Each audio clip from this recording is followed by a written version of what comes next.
इस दुनिया में देना सीखो। सूर्य सबको रोशनी देता है, सब लोग उसको प्रणाम करते हैं। याद रखना, देने वाले को सम्मान मिलता है। समुद्र सभी नदियों से पानी लेता है, तो समुद्र का पानी खारी हो जाता है, नमकीन हो जाता है, पीने लायक नहीं रह जाता है। याद रखना, लेना ही लेना सीखोगे तो तुम खारी हो जाओगे, बेकार हो जाओगे, किसी के प्रयोग लायक नहीं रह जाओगे। यदि देना भी सीख लोगे तो सबको रोशनी दे दोगे, संसार उजाला हो जाएगा। देना सीखो, और जितना दोगे उतना ज्यादा बढ़ेगा। मैं जितना ज्यादा ज्ञान बांटता हूं, ज्ञान देता हूं ना, मेरा ज्ञान भी बढ़ रहा है। धन दान करो तो धन भी बढ़ता है, वस्त्र दान करो वस्त्र बढ़ता है, रक्त दान करो तो नया रक्त शरीर में निर्मित होकर के बढ़ जाता है। द्रौपदी यमुना में स्नान कर रही थी, निकलकर बाहर आती है, देखती है कि एक साधु बहुत देर से यमुना नदी की धारा में जल में बैठा हुआ नहा रहा। द्रौपदी ने कहा, ए बाबा बाहर निकलो, मैं आपके चरण छू लूं, प्रणाम कर दूं। भारत देश में चरण छूने की बहुत बड़ी परंपरा है, और चरण छूने से बढ़ करके और कोई सम्मान नहीं होता। याद रखना, कोई भी महान पुरुष हो, देवी देवता हो, भगवान हो, चरण लास्ट है। चरण छूकर मस्तक में लगा। महात्मा ने कहा कि मैं बाहर नहीं निकल सकता, नदी के जल के अंदर ही रहूंगा। द्रौपदी ने कहा, बाबा संत कभी कभी मिलते हैं, आओ बाहर चरण छू।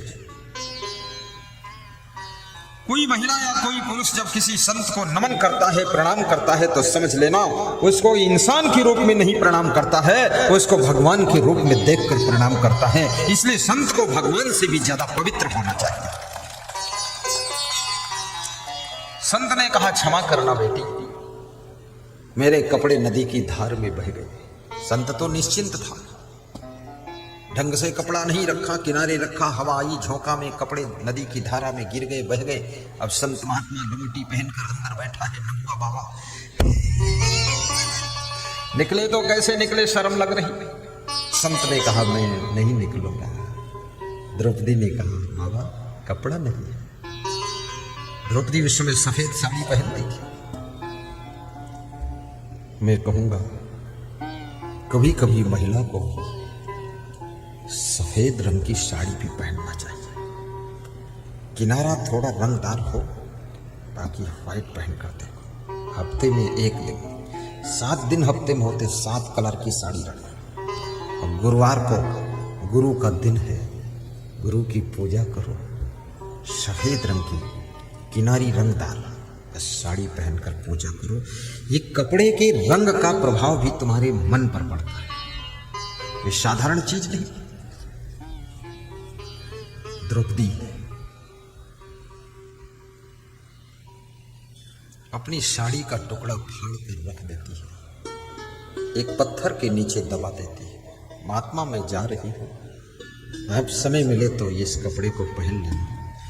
साड़ी के थोड़े से टुकड़े से अपनी लाज बचाना, शेष साड़ी से मैं अपनी लाज बचा लूंगी। महात्मा ने कहा, ए बेटी मैं आशीर्वाद देता हूं, आज तूने मेरी लाज बचाने के लिए वस्त्र दान दिया है, मेरी तपस्या का पुण्य लग जाए।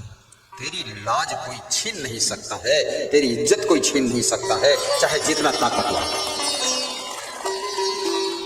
जब दुर्योधन दुशासन को आदेश करता है, इसकी साड़ी खींचो, द्रौपदी की साड़ी खींचते खींचते दुशासन थक जाता, ढेर लग जाता है, और साड़ी का कपड़ा खत्म नहीं होता। आकाशवाणी होती है, दुशासन फालतू मेहनत मत कर, ये महात्मा का आशीर्वाद है।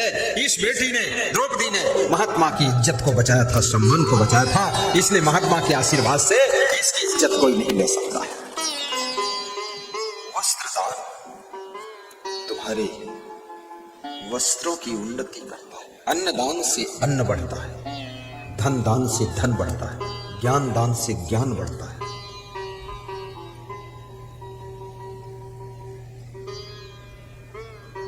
साहेब बंदी, और प्रेम दान से प्रेम बढ़ता है, बुद्धि दान करने से बुद्धि बढ़ती है, और याद रखना भक्ति दान करने से भक्ति बढ़ती है। आज हमारे इस सभा में ऐसे ऐसे भक्त बैठे हैं, एक एक भक्त ने सैकड़ों लोगों को भक्ति से जोड़ा है, उनको भी भक्ति दान किया है, भक्ति सिखाई है, भक्ति दिया है कि तुम भी गुरु के प्रवचन सुनो, उनकी भक्ति करो। और जिन्होंने भक्ति दूसरों को प्रदान करने में अपना योगदान किया है, उनकी भक्ति 1000 गुना बढ़ती चली गई। प्रचारक भक्त इसी श्रृंखला में हमारे परम भक्त श्री सुनील भारती जी खड़े हो, गम्हरिया के निवासी, आपने हजारों लोगों को भक्ति सिखाया, भक्ति दान दिया, गुरुदेव से जोड़ा है, मोबाइल से प्रवचन सुना देते और बता देते तुम भी सुनो। गुरु के जन्मोत्सव 20 अक्टूबर को आपने बहुत बड़ा भंडारा किया था। आपके भंडारा में बहुत सहयोग करने वाले सभी टीम उनकी हरे राम खड़े हो जाए, सब खड़े हो जितना। हाँ, गम्हरिया वाले देखो कितना, सिंहेश्वर के टेलर साहब, ये गम्हरिया के लोग, खीर का भंडारा चला, हजारों लोगों ने खाया और 2023 में प्रोग्राम हो गया। भक्ति दान करने से भक्ति बढ़ती है, याद रखना, प्रेम दान करने से प्रेम बढ़ता है, और प्रसन्नता दान करने से प्रसन्नता बढ़ती है। किसी को तुम कुछ नहीं दे सकते हो तो कम से कम खुश होकर के बोल तो सकते हो। ऐसा मुंह बना करके बैठते हो, लगता है कोई भूत प्रेत आया। थोड़ा मैं हांगकांग में गया था, तो हांगकांग के मूल निवासी लोग, मैं एक कुर्सी पे बैठा था तो हंस रहा था, फालतू हंस रहा था, मैं फालतू भी हंसता, कोई कारण था मेरा, ऐसे दांत निकाल के। तो 2 पति पत्नी आए हांगकांग के मूल निवासी, बोले आपको फोटो लेना चाहता हूँ। हमने कहा पूछना चाहिए कि ले लेना चाहिए, तुरंत ले लो। हाँ, इमीडिएट फोटो निकालो, फटाफट, फट से लिया फोटो। बोले साथ में बैठ के लेना चाहता हूँ। हमने कहा आ जाओ, कम हियर प्लीज, मेरे पास बैठो। हाँ बैठ गए, फोटो लिया। तो हमने पूछा उनसे, ये फोटो लेने की डिजायर तुम्हारे अंदर कैसे पैदा हुई, व्हाई डिजायर फोटो? तो उसने बताया कि आप हंस रहे थे, खुश रहे थे, तो ऐसा हमको अच्छा लगा कि इनका फोटो ले लो। अरे ये एक्टर क्या करते हैं, ये भी यही तो एक्टिंग करते हैं। तो तुम घर में सुबह से शाम तक एक्टिंग करते रहो, हंसते रहो, मुस्कुराते रहो, अपना घर ही महान धन्य हो जाएगा। खुश रहना सीखो, सही काम करना सीखो, और खुश वही रह सकता है जिसका मन निष्कपट है, खुश वही रह सकता है जिसका मन निर्मल है, खुश वही रह सकता है जिसका चिंतन सही है, खुश वही रह सकता है जो दूसरों को खुश कर सकता है, खुश वही रह सकता है जो दूसरों की खुशी छीनता नहीं है, खुश वही रह सकता है जो सबको खुश करने की कोशिश करता है, और खुश वही रहता है, याद रखना, जो खुश रहना चाहता है वही खुश रहता है। खुश रहो। तुम्हारी वजह से यदि तुम्हारा भाई दुखी है, बहन दुखी है, पिताजी दुखी है, मां दुखी है, पत्नी दुखी है, पति दुखी है, तुम खुश नहीं रह सकते। कितने भाइयों ने अपने भाइयों को इतनी पीड़ा दिया है, बड़े आलसी, बड़े निकम्मे, बड़े क्रोधी, बड़े दुष्ट, उल्टा पलटा काम करते हैं। भाई समझाता है, मानते नहीं, भाई को टेंशन दिया। कितनी स्त्रियां अपने पतियों को भारी टेंशन देती है और रात को इंजेक्शन देती है और सुबह फिर रिएक्शन करती है और दिन भर इन्फेक्शन होता है। ये सब क्या नाटक कर रहे हैं? सोचती है मेरा पति लंबी आयु को प्राप्त हो।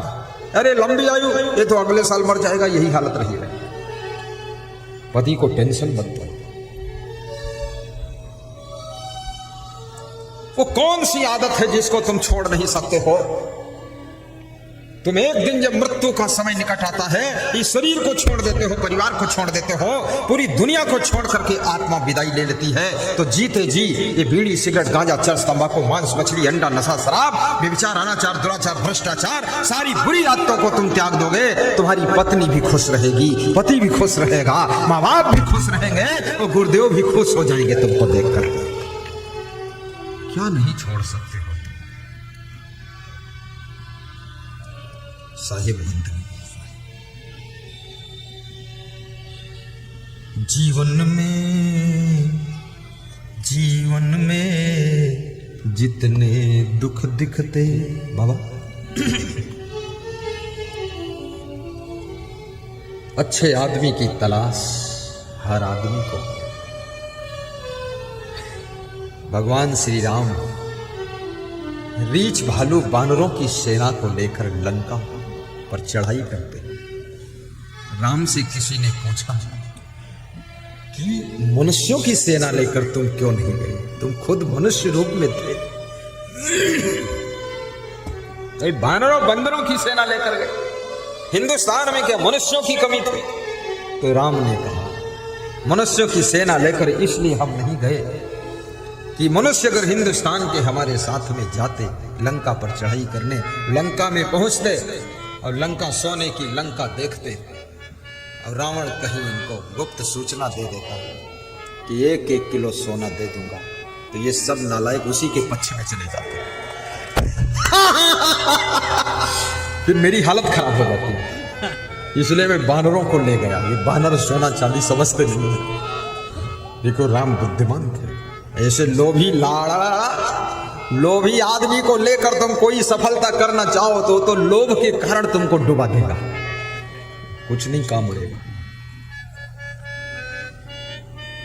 जीवन में जितने दुख दिखते, गा दूं और मंद मंद बजाइए। जीवन में जितने दुख दिखते, जीवन में दुख क्यों है, क्या कारण है इसका? What is reason? प्लेजर, दुख का कारण क्या है? एक ही कारण है, जीवन में जितने दुख दिखते वे निज दोषों के कारण ही, जीवन में जितने दुख दिखते। आप कहीं रहो, बिहार रहो, पश्चिम बंगाल रहो, यूपी रहो, एमपी रहो, दिल्ली रहो, कहीं रहो, अमेरिका लंदन रहो, आप सब जगह सुखी हो सकते हैं। कोई नहीं पूछता ये गुरुजी कहाँ के रहने वाले हैं, और कोई नहीं जानना चाहता तुम्हारा आश्रम। अरे जाने दो भाड़ में आश्रम, हमको क्या जरूरत है कि ये सेव फल किस बगीचे से आया है, हमको तो सेव फल की क्वालिटी अच्छी उसे खरीद कर खा लेना है। हमें तो गुरुजी कहाँ रहते उससे लेना देना नहीं, हमें तो गुरुजी अच्छे हैं बस उनको स्वीकार करना है। ये बात है कि नहीं? धन्य हो। जीवन में जितने दुख दिखते वे निज दोषों के कारण ही, वे निज दोषों के कारण ही, वे निज दोषों के कारण ही, जीवन में जितने दुख दिखते वे निज दोषों के कारण ही, पर जिसको इतना ज्ञान न हो, गाओ, पर जिसको इतना ज्ञान न हो, बाबा प्रणाम, पर जिसको इतना ज्ञान न हो वह दोष मिटाना क्या जाने, पर जिसको इतना ज्ञान न हो वह दोष मिटाना क्या जाने, जीवन में जितने दुख दिखते वे निज दोषों के कारण ही, वे निज दोषों के कारण ही, वे निज दोषों के कारण ही। हर सासू कहती है कि बहू की वजह से मैं दुखी, और बहू कहती है सास ससुर के कारण दुखी है। पति कहता पत्नी से दुखी हूं, पत्नी कहती पति से बहुत परेशान हूं, बेटा कहता है माँ बाप से दुखी हूं। ये सब सबसे दुखी है, ये खुद से कोई दुखी ही नहीं, दूसरों से ही दुखी है। और ये दूसरे लोग सबको दुख दे रहे हैं, ऐसा नहीं है। अपने भीतर झांको, कहाँ गलती है,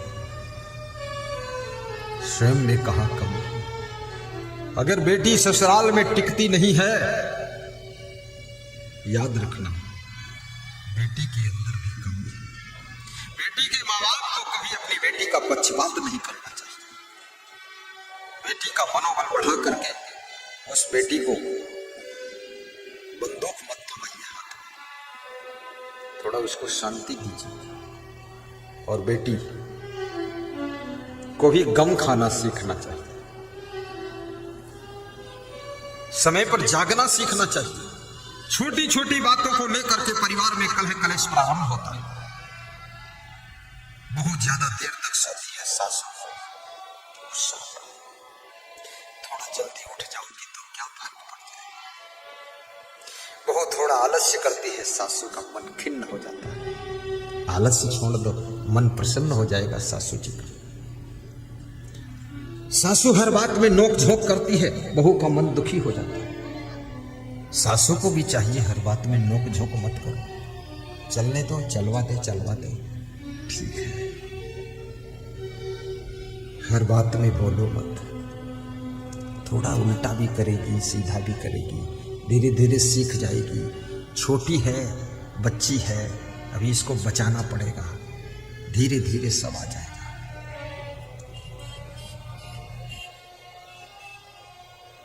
गम खाना सीखो। हर सासू को अपनी बहू की भी गम खा लेना चाहिए। उसकी जिंदगी में ज्यादा इंटरफेयर मत करो, प्रसन्न रहो। तुम्हें एक कहानी सुना रहा था, सासू होने का अहंकार। एक साधु भिक्षा मांग रहा था, ये बात बताया था ना, छूट गई कहानी में, सुना देता हूं, नहीं चूक जाऊंगा। साधु किसी गृहस्थ के द्वार पर भिक्षा लेने गए। सासू घर में नहीं थी, बहू थी। बहू से भिक्षा मांगा। बहू ने कहा बाबा थोड़ा रुको, मैं घर के अंदर से आती हूं। तो साधु ने सोचा घर के अंदर जा रही है, कुछ लेकर आएगी। घर के अंदर से जब आई 5 मिनट के बाद, तो उस बहू ने कहा बाबा हमारे घर में भिक्षा नहीं मिलेगी, आपको जाओ बाबा, यहां कुछ नहीं मिलेगा। तो साधु मुस्कुराता हुआ चल देता है, हंसता हुआ। जो नहीं देता है उसके लिए भी साधु हंस देता है, ठीक है। भिखारी भी हंस देता है जो नहीं देता है, जो देता है उसके लिए भिखारी मुस्कुरा देता है, ना देने वाले के लिए हंस देता है। एक भिखारी से किसी ने पूछा कि जिसने दिया उसके लिए तूने मुस्कुरा दिया और जिसने नहीं दिया उसके लिए तूने हंस दिया, तो ये क्या बात थी? तो उसने कहा मुस्कुरा इसलिए दिया देने वाले के लिए कि अगले जन्म में भी ये दाता बनकर पैदा होगा, बड़ा धनवान बनकर पैदा होगा। बोले जिसने नहीं दिया तो हंसा क्यों? बोले हंसी इसलिए आई है, अगले जन्म में ये भी भिखमंगा बनेगा तो हमारे साथ में ही रहेगा, इसलिए हंसी आ गई। कि इस कंजूस को पता नहीं है कि ये धन दौलत क्या साथ में लेकर जाओगे। कितने लोग अपने कुटुंब के मोह में इतना पड़ जाते हैं कि 1 रुपया दान नहीं कर पाते। सब कमा कमा कर ढेर लगाते रहते हैं, बेटों के लिए और बेटों के बेटों के लिए, 7 पीढ़ी के लिए रख देते हैं। उनको पता है 7 पीढ़ी अंधे और कोढ़ी पैदा हो, कुछ कर नहीं पाएगा, कोढ़ियों के लिए इंतजाम कर रहे हैं। अरे ये 7 पीढ़ी के लिए धन मत रख, चाहे राजनीति करो चाहे कुछ करो, लेकिन इतना धन जमा करने की जरूरत नहीं है। आप अपने बेटे को अगर सुखी बनाना चाहते हो, सम्माननीय जिंदगी जीने की कला सिखाना चाहते हो और बेटे का प्रभाव बढ़ाना चाहते हो, बेटे को सुंदर संस्कार दे दीजिए, बेटे को ज्ञान दे दीजिए और बेटे को सद्बुद्धि दे दीजिए और बेटे को जिंदगी में चरित्र से रहना सिखा दीजिए। आपका बेटा मिट्टी छुएगा तो सोना बन जाएगा, आपका बेटा महान बनकर के जिंदगी जिएगा। ये बेटा के लिए चुट्टा बन रहे थे और बेटा उस पैसे से शराब पी रहा है। एक मिनिस्टर मुझको मिले तो बोले हमारे घर में सब ठीक है लेकिन बेटा नहीं ठीक है। तो हमने कहा बेटा क्या करता है? नहीं बस ऐसे ही है सब मामला। तो हमने कहा कमा के तो दे ही दिया है, मर जाओगे तो भी वो जिंदा रहेगा, खाएगा पिएगा। बोले अरे बहुत दुर्गुणी है, तो धन इतना क्यों दे रहे हो उसको? बच्चों से मैं कहूंगा, छोटे छोटे बच्चे जो बैठे हैं, सब बच्चे बेटी हो या बेटा हो, पोती हो या पोता हो, एक छोटा सा दान पात्र बनाइए, छोटा सा डब्बा गुल्लक बनाइए। और अगर कभी माँ बाप तुमको पैसा देते हैं, नानी नाना पैसा देते हैं, तो गुल्लक में बचत करके रखिए और 3-4 साल के बाद वो पैसा फोड़ कर निकालिए। जो भी निकलेगा 10-20 हजार, 10-20 हजार बाप से कह दो और लगा दीजिए और कह दो एक स्कूटी खरीदूंगा। ये चाट पकौड़ी खा के घूम रहे हो, आदत बिगाड़ रहे हो, उससे बेहतर है स्कूटी लेकर जाना। कार खरीदो, कार से स्कूल जाओ, क्या फर्क पड़ता है? पैसे को बर्बाद मत करो। और ये भी निवेदन करूंगा,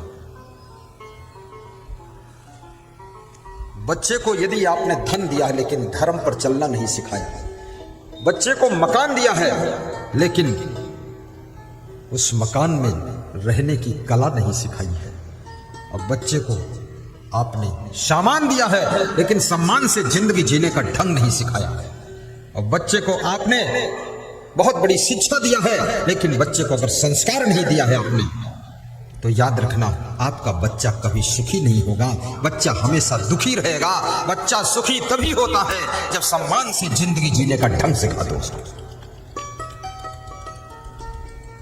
ज्ञान दे दो बच्चे को, सत्संग से जोड़ दो, तो वो साधु हंसता हुआ चल देता है।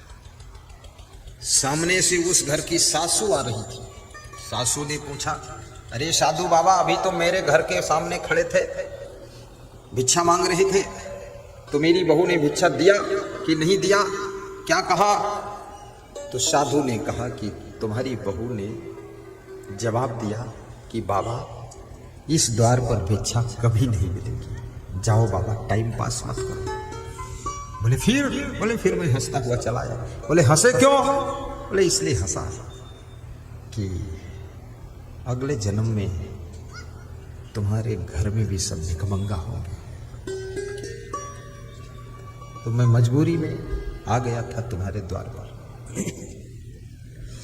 किसी के द्वार पर कोई अतिथि आ जाए, प्रेम से खिला देना उसको, प्रेम से बोल देना, मेहमान का सम्मान कर देना। और ये भी निवेदन करूंगा, हर रोज किसी के यहाँ मेहमान बनने के लिए भी मत जाना, रोज रोज ससुराल भी मत जाना।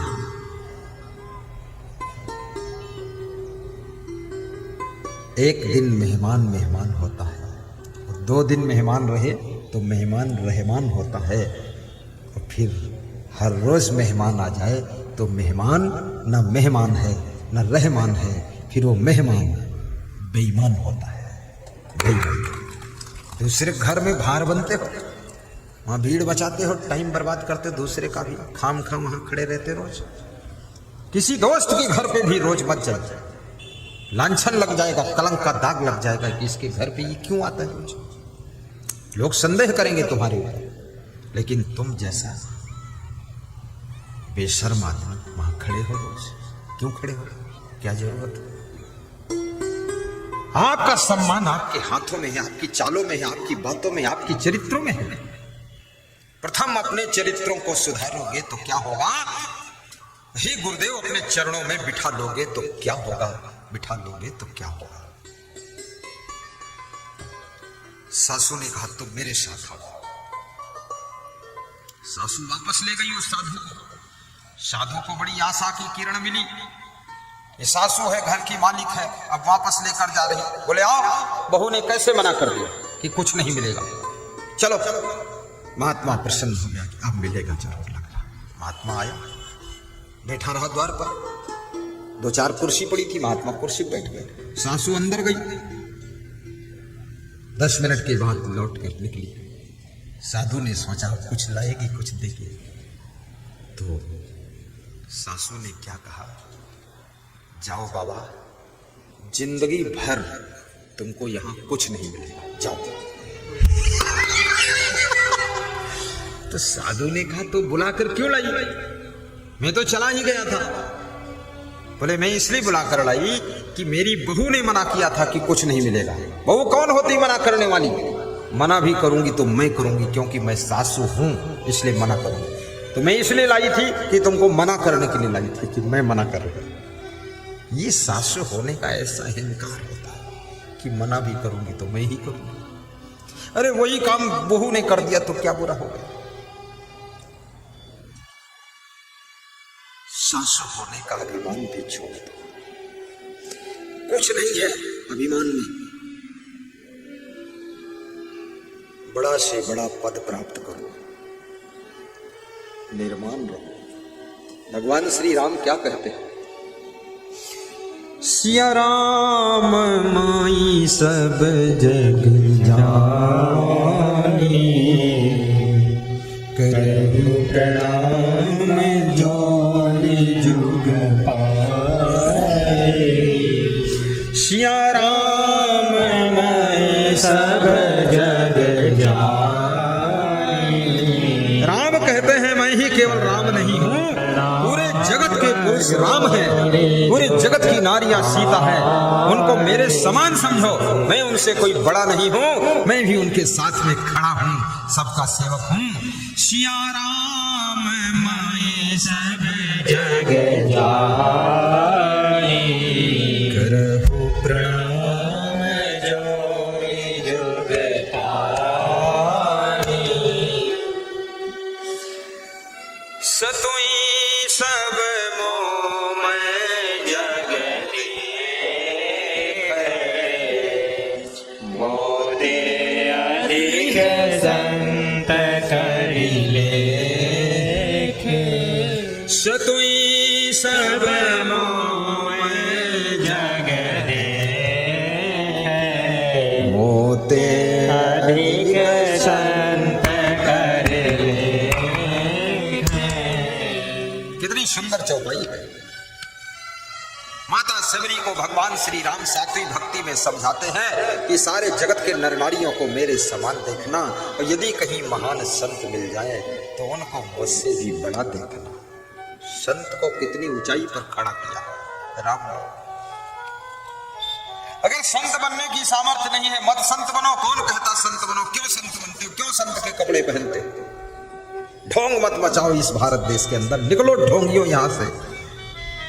और संत बनने की हिम्मत है, साहस है तो संत बनो, तो सच्चे संत बनो, महान संत बनो, क्योंकि भगवान से भी ज्यादा सम्मान संत को दुनिया देती है। इसलिए संत के जीवन में सभी बुराइयों का अंत होना चाहिए, और संत का दर्शन जो कर ले तो दर्शन करने वालों की जिंदगी बसंत हो जाना चाहिए, बसंत हो जाना चाहिए।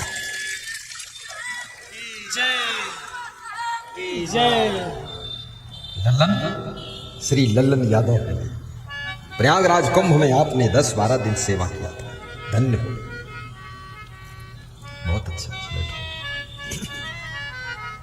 साहिब बनते इतना मैंने प्रवचन सुनाया है, 1.5 घंटा हो गया, तब जाकर के जय बोला है किसी ने, पूरी मेरी जान निकल गई। बहुत ताकत लगाया, नाम ही इसका आजान है ना। आजान में बेजान सफल नहीं होगा, यहाँ जान।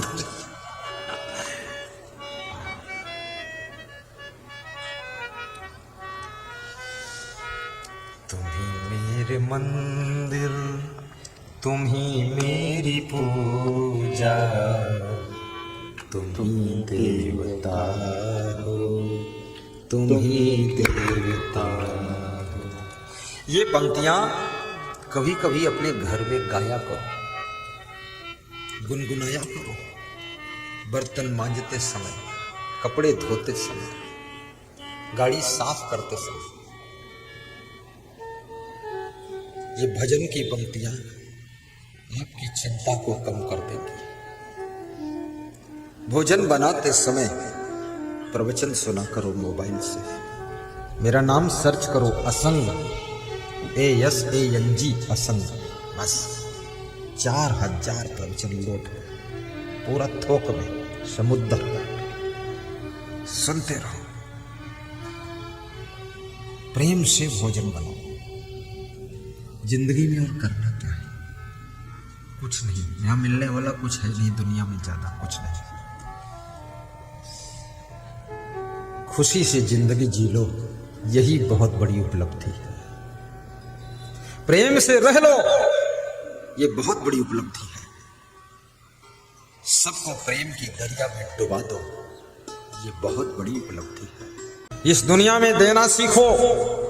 सूर्य सबको रोशनी देता है, सब लोग उसको प्रणाम करते हैं। याद रखना, देने वाले को सम्मान मिलता है। समुद्र सभी नदियों से पानी लेता है, लेता है, तो समुद्र का पानी खारी हो जाता है, नमकीन हो जाता, पीने लायक नहीं रह जाता है। याद रखना, लेना ही लेना सीखोगे तो तुम खारी हो जाओगे, बेकार हो जाओगे, किसी के प्रयोग लायक नहीं रह जाओगे। यदि देना भी सीख लोगे तो सबको रोशनी दे दोगे, संसार उजाला हो जाएगा। देना सीखो, और जितना दोगे उतना ज्यादा बढ़ेगा। मैं जितना ज्यादा ज्ञान बांटता हूं, ज्ञान देता हूं ना, मेरा ज्ञान भी बढ़ रहा है। धन दान करो तो धन भी बढ़ता है। वस्त्र दान करो, वस्त्र बढ़ता है। रक्त दान करो तो नया रक्त शरीर में निर्मित होकर के बढ़ जाता है। द्रौपदी यमुना में स्नान कर रही थी। निकलकर बाहर आती है, देखती है कि एक साधु बहुत देर से यमुना नदी की धारा में जल में बैठा हुआ नहा रहा है। द्रौपदी ने कहा, ए बाबा बाहर निकलो, मैं आपके चरण छू लूं, प्रणाम कर दूं। भारत देश में चरण छूने की बहुत बड़ी परंपरा है, और चरण छूने से बढ़ करके और कोई सम्मान नहीं होता। याद रखना, कोई भी महान पुरुष हो, देवी देवता हो, भगवान हो, चरण लास्ट है। चरण छूकर मस्तक में लगा। महात्मा ने कहा कि मैं बाहर नहीं निकल सकता, नदी के जल के अंदर ही रहूंगा। द्रौपदी ने कहा, बाबा संत कभी कभी मिलते हैं, आओ बाहर चरण छू। कोई महिला या कोई पुरुष जब किसी संत को नमन करता है, प्रणाम करता है, तो समझ लेना उसको इंसान के रूप में नहीं प्रणाम करता है, उसको भगवान के रूप में देखकर प्रणाम करता है। इसलिए संत को भगवान से भी ज्यादा पवित्र होना चाहिए। संत ने कहा, क्षमा करना बेटी, मेरे कपड़े नदी की धार में बह गए। संत तो निश्चिंत था, ढंग से कपड़ा नहीं रखा, किनारे रखा, हवा आई झोंका में कपड़े नदी की धारा में गिर गए, बह गए। अब संत महात्मा लंगोटी पहनकर अंदर बैठा है। नंगुआ बाबा निकले तो कैसे निकले, शर्म लग रही। संत ने कहा, मैं नहीं निकलूंगा। द्रौपदी ने कहा, बाबा कपड़ा नहीं है। द्रौपदी उस समय सफेद साड़ी पहनती थी। मैं कहूंगा कभी कभी महिला को भी सफेद रंग की साड़ी भी पहनना चाहिए। किनारा थोड़ा रंगदार हो, ताकि व्हाइट पहनकर देखो। हफ्ते में एक दिन, 7 दिन हफ्ते में होते, 7 कलर की साड़ी रखो। और गुरुवार को गुरु का दिन है, गुरु की पूजा करो।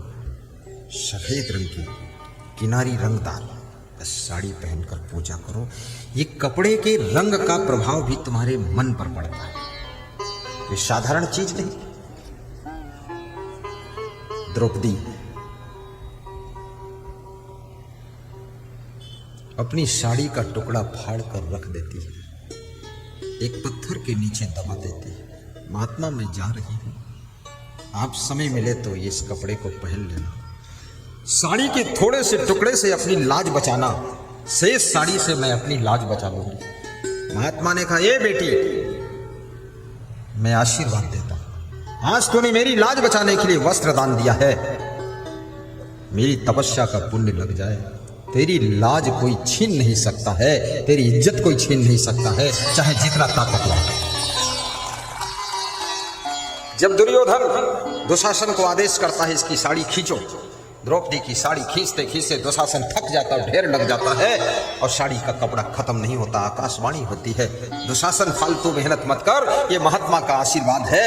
इस बेटी ने, द्रौपदी ने महात्मा की इज्जत को बचाया था, सम्मान को बचाया था, इसलिए महात्मा के आशीर्वाद से इसकी इज्जत कोई नहीं ले सकता है। वस्त्रदान तुम्हारे वस्त्रों की उन्नति करता है, अन्नदान से अन्न बढ़ता है, धन दान से धन बढ़ता है, ज्ञान दान से ज्ञान बढ़ता है।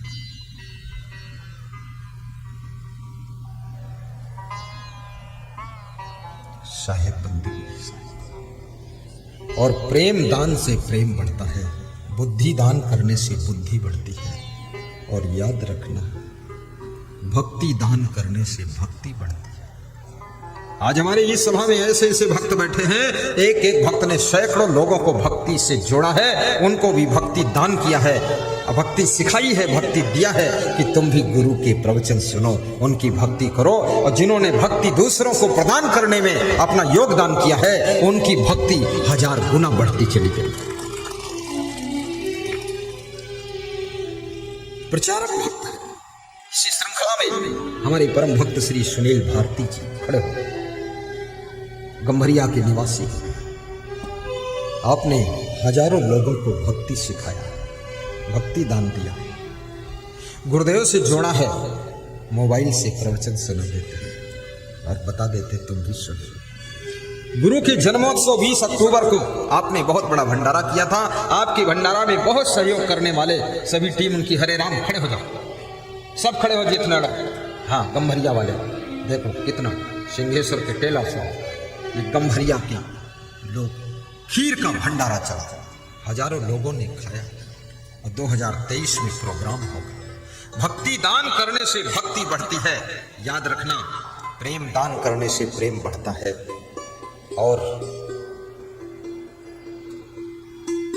प्रसन्नता दान करने से प्रसन्नता बढ़ती है। किसी को तुम कुछ नहीं दे सकते हो तो कम से कम खुश होकर के बोल तो सकते हो। ऐसा मुंह बना करके बैठते हो, लगता है कोई भूत प्रेत आया है। थोड़ा मैं हांगकांग में गया था तो हांगकांग के मूल निवासी लोग, मैं एक कुर्सी पे बैठा था तो हंस रहा था, फालतू हंस रहा था। मैं फालतू भी हंसता, कोई कारण था नहीं, ऐसे दांत निकाल के। तो 2 पति पत्नी आए हांगकांग के मूल निवासी, बोले आपका फोटो लेना चाहता हूँ। हमने कहा पूछना चाहिए कि ले लेना चाहिए, तुरंत ले लो। हाँ, इमीडिएट फोटो निकाल, फटाफट फट से लिया फोटो। बोले साथ में बैठ के लेना चाहता हूँ। हमने कहा आजा, कम हियर प्लीज, मेरे पास बैठो। बैठ गए, फोटो लिया। तो हमने पूछा उनसे, ये फोटो लेने की डिजायर तुम्हारे अंदर कैसे पैदा हुई, व्हाई डिजायर फोटो? तो उसने बताया कि आप हंस रहे थे, खुश रहे थे, तो ऐसा हमको अच्छा लगा कि इनका फोटो ले लो। अरे ये एक्टर क्या करते हैं, ये भी यही तो एक्टिंग करते हैं। तो तुम घर में सुबह से शाम तक एक्टिंग करते रहो, हंसते रहो, मुस्कुराते रहो, अपना घर ही महान धन्य हो जाएगा। खुश रहना सीखो, सही काम करना सीखो। और खुश वही रह सकता है जिसका मन निष्कपट है, खुश वही रह सकता है जिसका मन निर्मल है, खुश वही रह सकता है जिसका चिंतन सही है, खुश वही रह सकता है जो दूसरों को खुश कर सकता है, खुश वही रह सकता है जो दूसरों की खुशी छीनता नहीं है, खुश वही रह सकता है जो सबको खुश करने की कोशिश करता है, और खुश वही रहता है, याद रखना, जो खुश रहना चाहता है वही खुश रहता है। खुश रहो। तुम्हारी वजह से यदि तुम्हारा भाई दुखी है, बहन दुखी है, पिताजी दुखी है, मां दुखी है, पत्नी दुखी है, पति दुखी है, तुम खुश नहीं रह सकते। कितने भाइयों ने अपने भाइयों को इतनी पीड़ा दिया है, बड़े आलसी, बड़े निकम्मे, बड़े क्रोधी, बड़े दुष्ट, उल्टा पलटा काम करते हैं। भाई समझाता है मानते नहीं, भाई को टेंशन दिया है। कितनी स्त्रियां अपने पतियों को भारी टेंशन देती है और रात को इंजेक्शन देती है और सुबह फिर रिएक्शन करती है और दिन भर इन्फेक्शन होता है। ये सब क्या नाटक कर रहे हैं? सोचती है मेरा पति लंबी आयु को प्राप्त हो। अरे लंबी आयु, ये तो अगले साल मर जाएगा, यही हालत रहेगा। पति को टेंशन मत दो। कौन सी आदत है जिसको तुम छोड़ नहीं सकते हो? तुम एक दिन जब मृत्यु का समय निकट आता है, इस शरीर को छोड़ देते हो, परिवार को छोड़ देते हो, पूरी दुनिया को छोड़ करके आत्मा विदाई ले लेती है, तो जीते जी ये बीड़ी, सिगरेट, गांजा, चरस, तंबाकू, मांस, मछली, अंडा, नशा, शराब, व्यभिचार, अनाचार, दुराचार, भ्रष्टाचार, सारी बुरी आदतों को तुम त्याग दोगे। तुम्हारी पत्नी भी खुश रहेगी, पति भी खुश रहेगा, माँ बाप भी खुश रहेंगे और गुरुदेव भी खुश हो जाएंगे तुमको देखकर। क्या नहीं छोड़ सकते हो तुम? साहिब बंदगी। जीवन में जितने दुख दिखते, बाबा अच्छे आदमी की तलाश हर आदमी को। भगवान श्री राम रीछ भालू बानरों की सेना को लेकर लंका पर चढ़ाई करते। राम से किसी ने पूछा कि मनुष्यों की सेना लेकर तुम क्यों नहीं गए? तुम खुद मनुष्य रूप में थे, बानरों बंदरों की सेना लेकर गए। हिंदुस्तान में क्या मनुष्यों की कमी थी? तो राम ने कहा मनुष्यों की सेना लेकर इसलिए हम नहीं गए कि मनुष्य अगर हिंदुस्तान के हमारे साथ में जाते, लंका पर चढ़ाई करने, लंका में पहुंचते और लंका सोने की लंका देखते और रावण कहीं इनको गुप्त सूचना दे देता कि 1-1 किलो सोना दे दूंगा, तो ये सब नालायक उसी के पीछे में चले जाते। फिर मेरी हालत खराब हो जाती, इसलिए मैं बानरों को ले गया। ये बानर सोना चांदी समझते थे। देखो राम बुद्धिमान थे। ऐसे लोभी लोभी आदमी को लेकर तुम कोई सफलता करना चाहो तो लोभ के कारण तुमको डुबा देगा, कुछ नहीं काम आएगा। जीवन में जितने दुख दिखते, गा दूं और मंद मंद बजाइए। जीवन में जितने दुख दिखते। जीवन में दुख क्यों है? क्या कारण है इसका? What is reason? प्लेजर, दुख का कारण क्या है? एक ही कारण है, जीवन में जितने दुख दिखते वे निज दोषों के कारण ही। जीवन में जितने दुख दिखते। आप कहीं रहो, बिहार रहो, पश्चिम बंगाल रहो, यूपी रहो, एमपी रहो, दिल्ली रहो, कहीं रहो, अमेरिका, लंदन रहो, आप सब जगह सुखी हो सकते हैं। कोई नहीं पूछता ये गुरुजी कहाँ के रहने वाले हैं, और कोई नहीं जानना चाहता तुम्हारा आश्रम। अरे जाने दो भाड़ में आश्रम, हमको क्या जरूरत है कि सेव फल किस बगीचे से आया है? हमको तो सेव फल की क्वालिटी अच्छी, उसे खरीद कर खा लेना है। हमें तो गुरुजी कहाँ रहते उससे लेना देना नहीं, हमें तो गुरुजी अच्छे हैं, बस उनको स्वीकार करना। ये बात है कि नहीं? धन्य हो। जीवन में जितने दुख दिखते वे निज दोषों के कारण ही। वे निज दोषों के कारण ही। वे निज दोषों के कारण ही। जीवन में जितने दुख दिखते वे निज दोषों के कारण ही। पर जिसको इतना ज्ञान न हो। गाओ। पर जिसको इतना ज्ञान न हो। बाबा प्रणाम।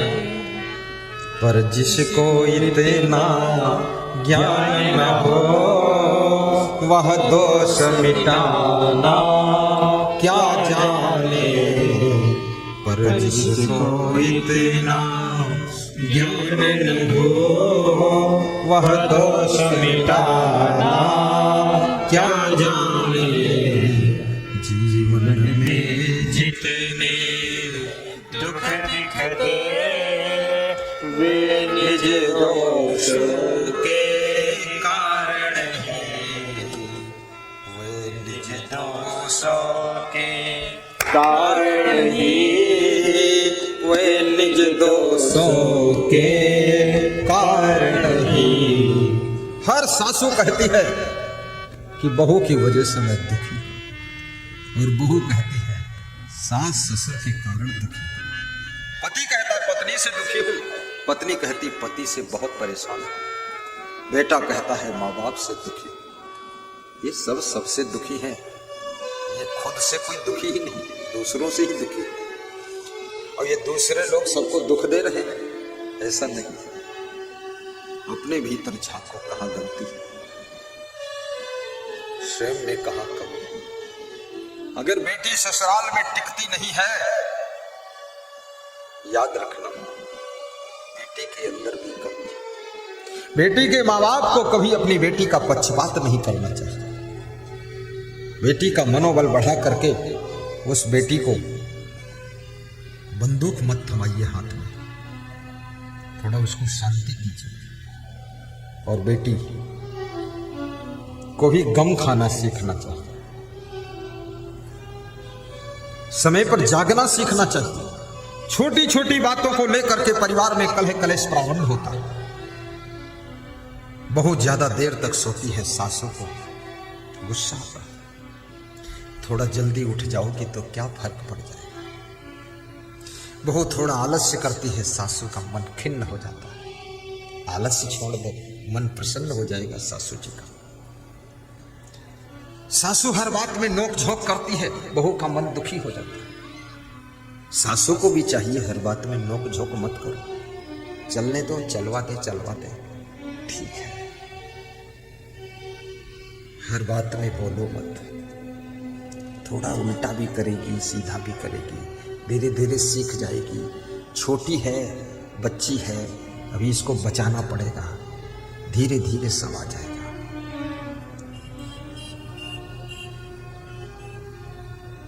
गम खाना सीखो। हर सासू को अपनी बहू की भी गम खा लेना चाहिए। उसकी जिंदगी में ज्यादा इंटरफेयर मत करो, प्रसन्न रहो। तो मैं एक कहानी सुना रहा था, सासू होने का अहंकार। एक साधु भिक्षा मांग रहा था, ये बात बताया था ना, छूट गई कहानी में, सुना देता, मैं चूक जाऊंगा। साधु किसी गृहस्थ के द्वार पर भिक्षा लेने गए। सासू घर में नहीं थी, बहू थी। बहू से भिक्षा मांगा। बहू ने कहा बाबा थोड़ा रुको, मैं घर के अंदर से आती हूं। तो साधु ने सोचा घर के अंदर जा रही है, कुछ लेकर आएगी।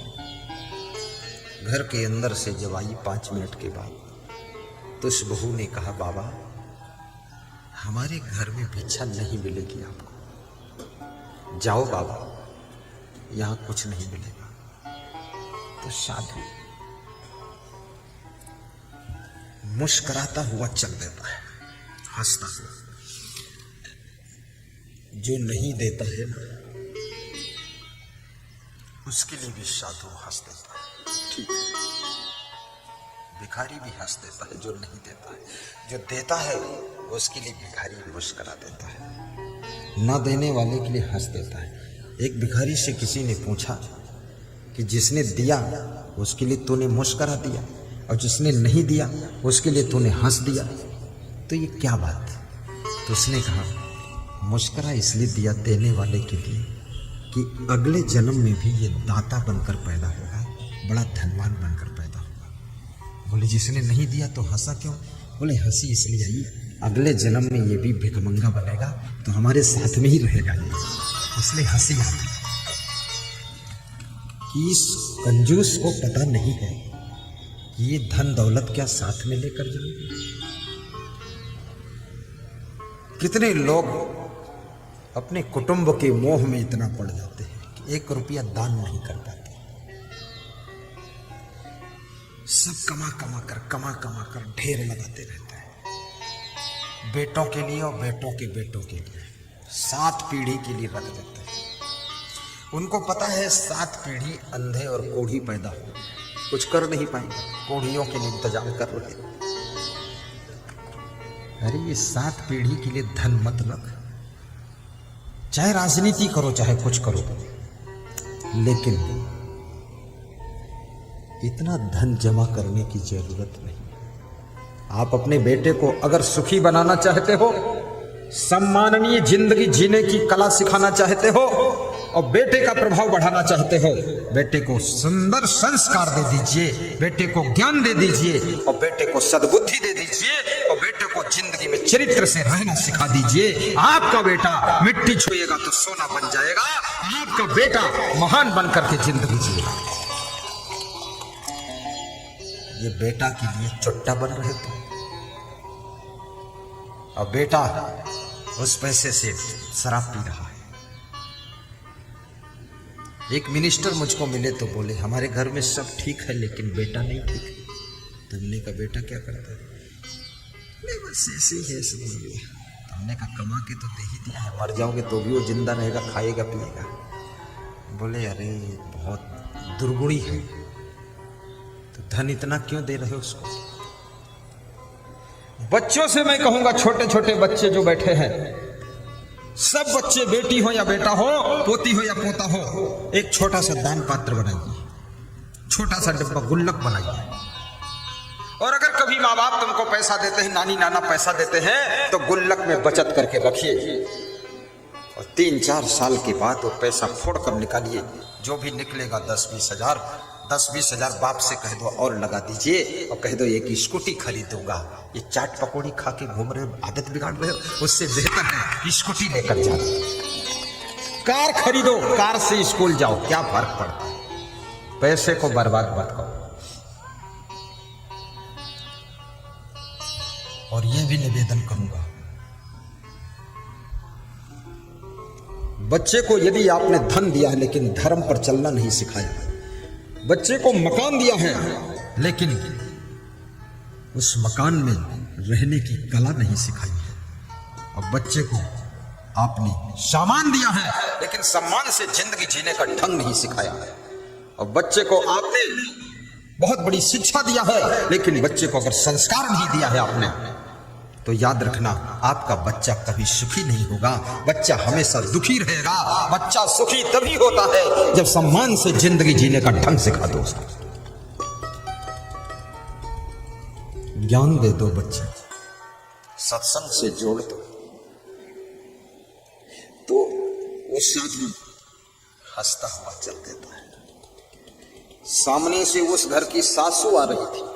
सासू ने पूछा, अरे साधु बाबा, अभी तो मेरे घर के सामने खड़े थे, भिक्षा मांग रहे थे, तो मेरी बहू ने भिक्षा दिया कि नहीं दिया, क्या कहा? तो साधु ने कहा कि तुम्हारी बहू ने जवाब दिया कि बाबा इस द्वार पर भिक्षा कभी नहीं मिलेगी, जाओ बाबा टाइम पास मत करो। बोले फिर मैं हंसता हुआ चला जाए। बोले हंसे क्यों? बोले इसलिए हंसा कि अगले जन्म में तुम्हारे घर में भी सब भिखमंगा होंगे, तो मैं मजबूरी में आ गया था तुम्हारे द्वार पर। किसी के द्वार पर कोई अतिथि आ जाए, प्रेम से खिला देना उसको, प्रेम से बोल दे, मेहमान का सम्मान कर दे। और ये भी निवेदन करूंगा, हर रोज किसी के हम मेहमान बनने के लिए भी मत जाना, रोज रोज ससुराल भी मत जाना।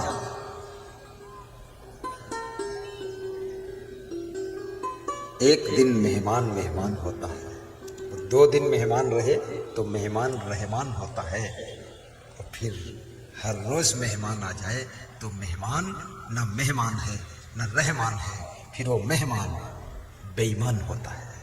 बेईमान। दूसरे घर में भार बनते हो, वहाँ भीड़ बचाते हो, टाइम बर्बाद करते हो दूसरे का भी, खाम खाम वहाँ खड़े रहते रोज। किसी दोस्त के घर पे भी रोज मत जाए, लांछन लग जाएगा, कलंक का दाग लग जाएगा कि इसके घर पे ये क्यों आता है रोज। लोग संदेह करेंगे तुम्हारे ऊपर, लेकिन तुम जैसा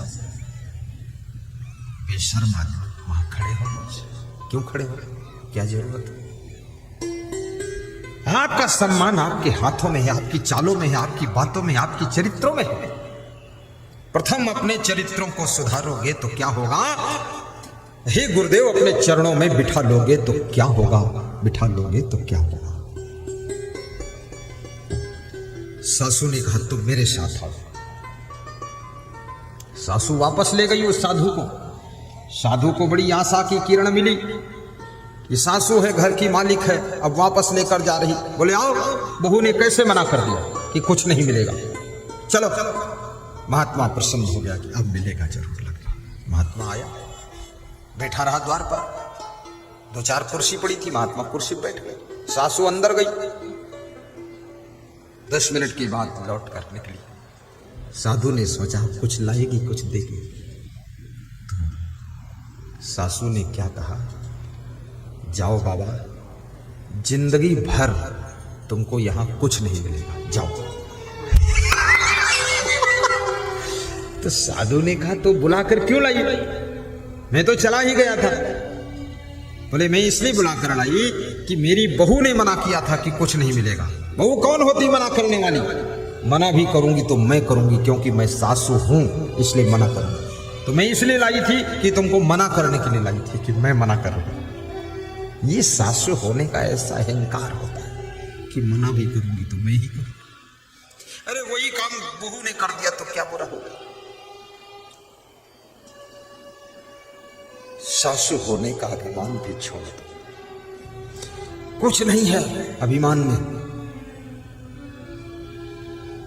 बड़ा से बड़ा पद प्राप्त करो, निर्माण रहो। भगवान श्री राम क्या कहते हैं? सिया राम माई सब जग जाने, करहु प्रणाम जोरी जुग पाए। सिया राम माई सब जग जाने। राम कहते हैं मैं ही केवल राम नहीं हूँ, पूरे जगत के पुरुष राम है, पूरे जगत की नारियां सीता है। उनको मेरे समान समझो, मैं उनसे कोई बड़ा नहीं हूँ, मैं भी उनके साथ में खड़ा हूँ, सबका सेवक हूँ। सिया राम माई सब जग जाने, करहु प्रणाम जोरी जुग पाए। सतुई सब मोह मैं जग देखे, मोदे अधिक संत करि लेखे। सतुई सब मोह मैं जग देखे, मोदे अधिक संत करि लेखे। कितनी सुंदर चौपाई है। माता सबरी को भगवान श्री राम सात्विक भक्ति में समझाते हैं कि सारे जगत के नर नारियों को मेरे समान देखना, और यदि कहीं महान संत मिल जाए तो उनको मुझसे भी बड़ा देखना। संत को कितनी ऊंचाई पर खड़ा किया राम ने। अगर संत बनने की सामर्थ्य नहीं है, मत संत बनो। कौन कहता संत बनो? क्यों संत बनते हो? क्यों संत के कपड़े पहनते हो? ढोंग मत मचाओ इस भारत देश के अंदर, निकलो ढोंगियों यहां से। और संत बनने की हिम्मत है, साहस है तो संत बनो, तो सच्चे संत बनो, महान संत बनो, क्योंकि भगवान से भी ज्यादा सम्मान संत को दुनिया देती है। इसलिए संत के जीवन में सभी बुराइयों का अंत होना चाहिए, और संत का दर्शन जो कर ले तो दर्शन करने वालों की जिंदगी बसंत हो जाना चाहिए, बसंत हो जाना चाहिए। की जय। लल्लन, श्री लल्लन यादव, प्रयागराज कुंभ में आपने 10-12 दिन सेवा किया था, धन्य हो। बहुत अच्छा, बैठो। साहिब बंदे, इतना मैंने प्रवचन सुनाया है, 1.5 घंटा हो गया, तब जाकर के जय बोला है किसी ने, पूरी मेरी जान निकल गई। बहुत ताकत लगाया, नाम ही इसका आजान है ना, आजान में बेजान सफल नहीं होगा, यहाँ जान।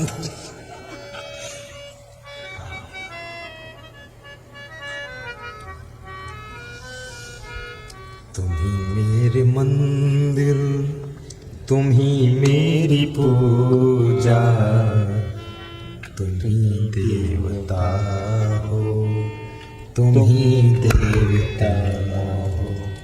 ये पंक्तियां कभी कभी अपने घर में गाया करो, गुनगुनाया करो, बर्तन मांजते समय, कपड़े धोते समय, गाड़ी साफ करते समय। ये भजन की पंक्तियां आपकी चिंता को कम कर देंगी। भोजन बनाते समय प्रवचन सुना करो मोबाइल से, मेरा नाम सर्च करो असंग, ASANG असंग, बस 4000 प्रवचन लोड में, पूरा थोक में, समुद्र सुनते रहो, प्रेम से भोजन बनाओ।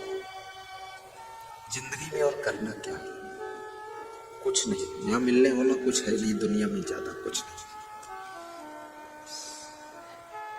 खुशी से जिंदगी जी लो, यही बहुत बड़ी उपलब्धि है। प्रेम से रह लो, ये बहुत बड़ी उपलब्धि है। सबको प्रेम की दरिया में डुबा दो, ये बहुत बड़ी उपलब्धि है।